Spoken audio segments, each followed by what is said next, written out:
दरवर्षी मराठीचा होणारा सर्वात मोठा गौरव म्हणजे सर्वात मोठा उत्सव म्हणजे अखिल भारतीय मराठी साहित्य संमेलन. मग लक्षात घ्या, नुकतंच 99 अखिल भारतीय साहित्य संमेलनाची पत्रिका जाहीर झालेली आहे. मग ह्याचं आयोजन कोण करणार आहे? तर अखिल भारतीय मराठी साहित्य मंडळाच्या वतीनं या साहित्य संमेलनाचं आयोजन होणार आहे. ठिकाण कोणतं असणार आहे? तर छत्रपती शाहू स्टेडियम सातारा. या वर्षीचं साहित्य संमेलन हे साताऱ्याला आयोजित होणार आहे. तारीख काय असणार आहे?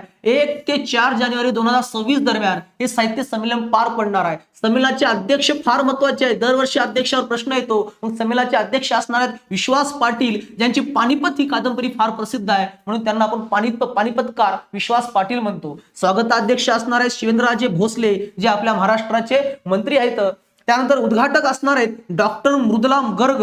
त्यानंतर प्रमुख उपस्थिती असणार आहे ज्ञानपीठ पुरस्कार विजेते सन्मानित ज्येष्ठ लेखक रघुवीर चौधरी.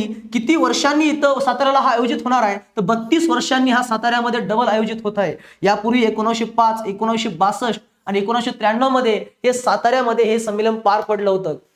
मग ही झाली आपली सगळी मराठी साहित्य संमेलनाची माहिती. आता तुम्ही कमेंटमध्ये सांगा की 98 मराठी साहित्य संमेलन कुठं पार पडलं होतं आणि त्याचे अध्यक्ष कोण होते. चला, अशाच प्रकारे नवीन नवीन चालू घडामोडीच्या माहितीसाठी आपल्या चॅनलला नवीन असतात सबस्क्राईब करून ठेवा. तोपर्यंत खूप खूप धन्यवाद.